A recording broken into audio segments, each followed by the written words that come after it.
12 मे 2026 रोजी महाराष्ट्रातल्या बांधकाम कामगार कल्याणकारी मंडळाची बैठक झाली आणि या बैठकीमध्ये सर्व निर्णय कामगार विरोधी घेतलेले आहेत.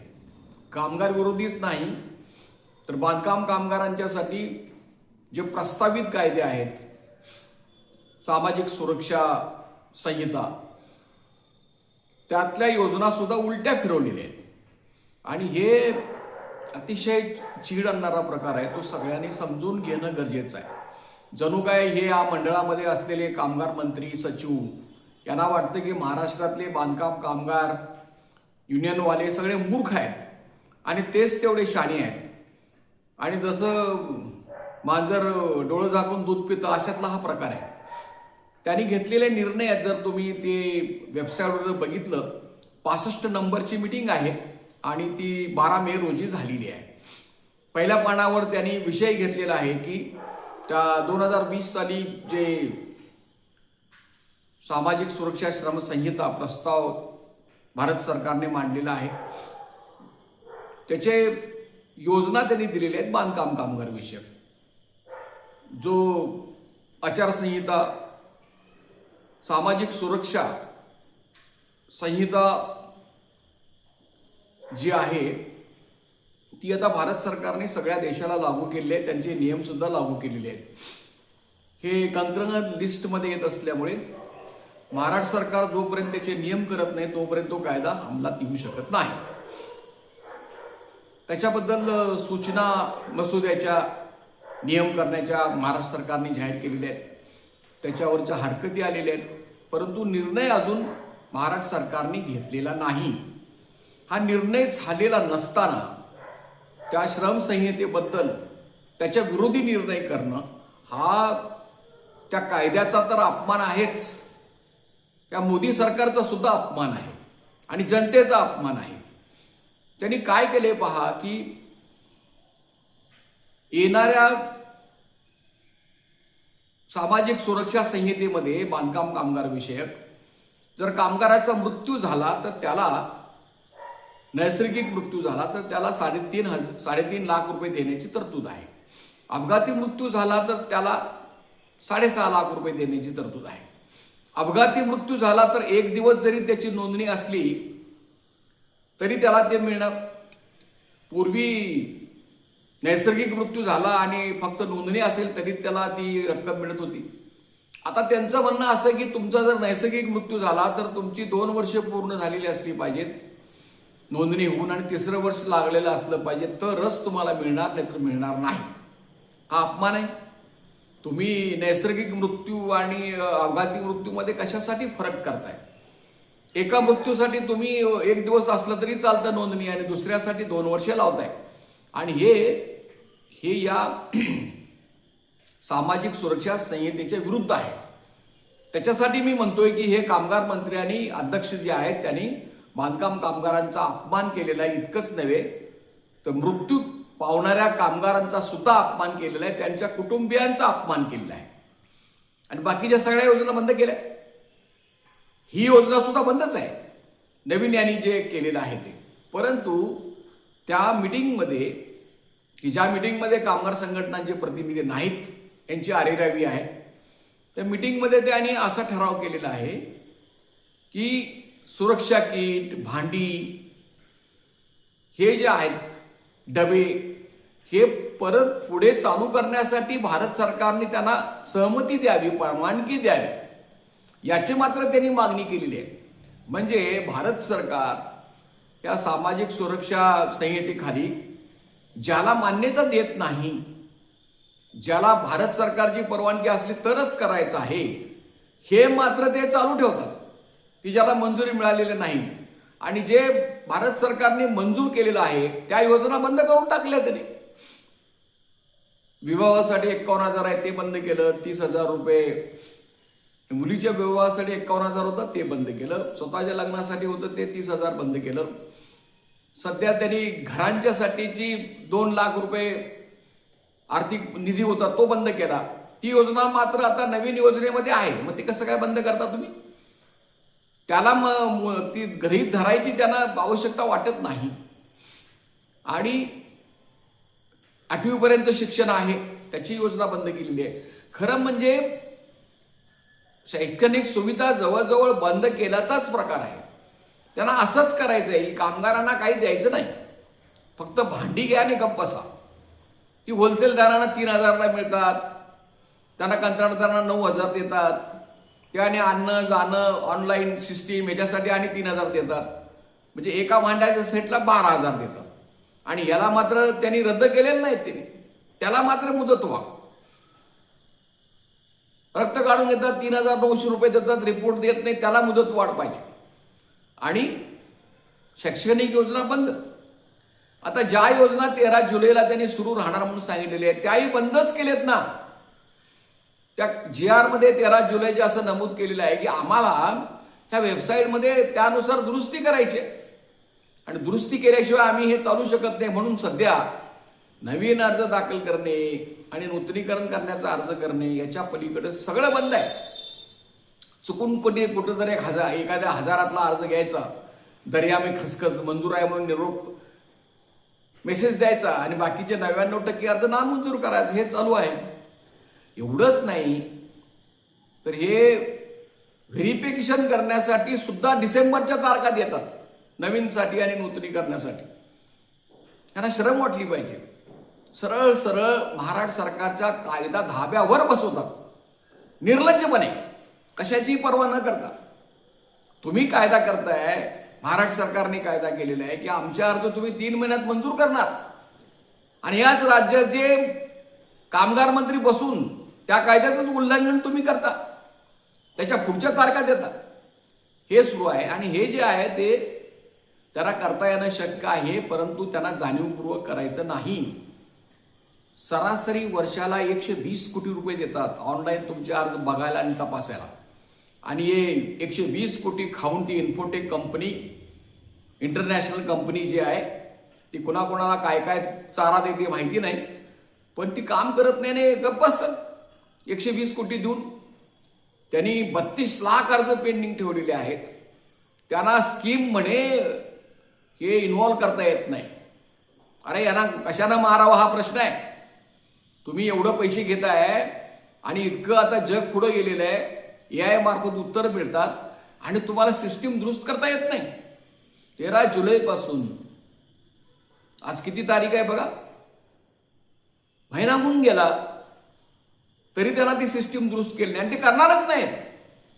आता पुढं काय आहे की हे एकदा त्यांनी 4 श्रम संहिता आणि इतर श्रम संहिता लागू केल्यानंतर, घोषित केल्यानंतर परत ते सांगणार परत आम्हाला दुरुस्त करायचं आहे, परत 3-4 महिने बंद. आणि मग तोपर्यंत काय चालू म्हणणं त्यांचं, ज्यांना भांडी मिळाल्या त्यांनी भांडी घ्या आणि गप्प बसा. आता 1ली ते 8वी पर्यंतचे म्हणे शिष्यवृत्ती त्यांनी बंद केली. योजना काय आहे की शालेय शिक्षण विद्यार्थ्यांना घेण्यासाठी शैक्षणिक सहाय्य योजना ती आहे, ती स्कॉलरशिप नाही. स्कॉलरना स्कॉलरशिप दिली जाते ना, ज्यांना जास्त मार्क पडतात, जे दिव्यांग आहेत, जे सैनिक आहेत, यांना दिलं जातं ते शिष्यवृत्ती. आम्हाला शिष्यवृत्ती नाही देत कायद्याखाली, आम्हाला विशेष सहाय्य योजना आहे. शब्दप्रयोग वाचून बघा तुम्ही. आणि ती देण्याचा प्रश्न काय तर म्हणे तुम्हाला स्कॉलरशिप सरकार देत म्हणून आम्ही देणार नाही. मग गणवेश कशाला झक मारायला देताय का? गणवेशाची पिढी देणार, ती आमच्या गळ्यात घालणार तुम्ही. त्याची स्कीम तयार करून ठेवलेली आहे. म्हणजे ते म्हण आहे ना, 4 आण्याची कोंबडी आणि 12 आण्याचा मसाला, हे 12 आण्याच्या मसाल्यामध्ये हे यांची टक्केवारी आहे. त्याच्यामुळे की हा प्रकार सुरू आहे. 3,000ची भांडी 12,000ला द्यायचं, रक्त काढून घ्यायचं आणि 3,900 रुपये त्या कंत्राटदाराला द्यायचं. 101 कोटी 22 लाख लोकांचं यांनी रक्त काढून घेतलेलं आहे. आमचंच रक्ताचं शोषण करून आमचाच पैसा मारायचा, हाणायचा. पैसा हा काय सरकारचा नाही, हा कामगारांचा पैसा आहे, तो कामगारांना द्या ना. या कायद्यामध्ये सरळ सरकार सांगतंय की तुम्ही जास्तीत जास्त रक्कम ही त्यांच्या बँकेच्या खात्यावर ट्रान्सफर करा. तुम्ही ई धोरण मग कशाला आणले? पेपरलेस धोरण म्हणून सांगता, त्याचं काय झालं? अरे आम्ही तुम्हाला ऑनलाईन कागदपत्र दिल्यानंतर तीच आणि कशाला बघताय? आणि माणसं नेमताय आणि पोचताय तुम्ही. आम्ही दिलेली कागदपत्र जी इतर ई गव्हर्नन्स आहे, पद्धत आहे, त्याप्रमाणे तुम्ही करायला तयार नाही. कामगाराला हेलपाटं मारायला लावताय. कामगाराला मेल्यावर 2 लाख देणार म्हणे 50,000च्या आत यापूर्वी, आणि त्यासाठी 12 रुपये देणार. मग 12 रुपयेसाठी तुम्ही त्या बँकेत जावा, भरा ते 12 रुपये, ती पावती आणून दाखवा, मग ती पावती ह्यांच्याकडे जाणार आणि मग हे 12 रुपये आमच्या बँकेत सोडणार. हे बी सोडत नाहीत. म्हणजे काय, किती चेष्टा करायची कामगारांची, याच्यापेक्षा आणि काय चेष्टा असू शकते. आणि त्यामुळे की हे कामगारांनी आता लक्षात घेतलं पाहिजे. आता आम्ही 13 ऑगस्टला निदर्शनं केली, निवेदन दिलं त्या उपसचिवांना. त्यांना आम्ही सांगितलं हे तुमचे 32 लाख अर्ज प्रलंबित आहे, तुमचा निर्णय आहे 3 महिन्याच्या आत करायचा. सरकारच्या निर्णयाची अंमलबजावणी सुद्धा हे करू शकत नाही, त्याच्याबद्दल त्यांना काही वाटत नाही. बघू करू. आता आधार कार्ड मधली दुरुस्ती आहे, किती वेळ लागतो त्यांना करायला. त्यांचं म्हणणं असं की त्या आधार कार्डामध्ये दुरुस्ती करणे, पाहणे, याच्यासाठी आता ID मिळणार आहे म्हणे त्यांना भारत सरकारकडून 8 दिवसामध्ये. आणि जर आधार कार्ड करेक्ट असेल तरच अर्ज दाखल होणार. मग आधार कार्ड जे आता करेक्ट आहे ते मंजूर केलं म्हणून जाहीर करा ना. तुम्ही 32 लाख आता सगळे महाराष्ट्रातल्या कशासाठी तुम्ही निलंबित ठेवलेले आहेत. तर असं असल्यामुळे की ह्या लोकसेवा हक्क हमी कायद्याची अंमलबजावणी झाली पाहिजे. आणि निव्वळ धुळफेक करायची, लोकांची फसवणूक करायची काय गरज होती आहे ना. तुम्ही अगोदर 4 श्रम संहितेचे जे काही दुरुस्ती आहे ती जाहीर करा ना पहिल्यांदा. कोण तुम्हाला सांगितलं मीटिंग करून हे बंद करायला सगळं. त्याच्या आधीच तुम्ही बंद करताय. आमच्या सगळ्या योजना बंद केल्या आणि म्हणे काय तर तुम्हाला पेट्या तेवढ्या आमच्यात येणं चालू होणार. आणि त्या पेट्यामध्ये बोंब चालू आहे सध्या महाराष्ट्रामध्ये. जालनामध्ये अधिकारी पकडला गेला, सोलापूरमध्ये अधिकारी बरेच जेलमध्ये गेले, आणि ह्याच्या आधी बोंबलाची दक्षता कमिटी लावून बोगस अरे कोण बोगस आहे बघा ना, कुणाला अटक झालेली आहे. ही सगळी यंत्रणा सगळी जी आहे ती सगळी सिडलेली आहे, सध्या किटलेली आहे. आणि त्यांचा नुसता मारा आणि लक्ष आहे वस्तू द्यायच्या, वस्तूसाठी लूट करायची. किती लूट करायची. त्या मंडळाचे यांनी 20,000 कोटी रुपये अशीच त्याची वाट लावलेली आहे. 4,000 रुपये रक्कम सुद्धा प्रत्यक्ष कामगारांना दिलेली नाही. म्हणून मित्रांनो जागे व्हा. तुम्ही जर जागे झाला नाही तर आणखीन याच्यापेक्षा वाईट अवस्था होणार आहे. म्हणजे या योजनांची चेष्टा झाल्याशिवाय दुसरं काही होणार नाही. आणि त्यांना ते अशा फिकीरमध्ये आहेत, त्यांना काय वाटत नाही या सरकारला.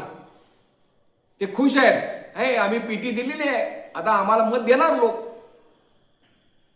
पीटी नाही, नुसता लोक आता जोडा घेऊन उठतील की जसं आता त्या जेनजी तरुणांनी त्यांना धडा शिकवलेला आहे दिल्लीमध्ये.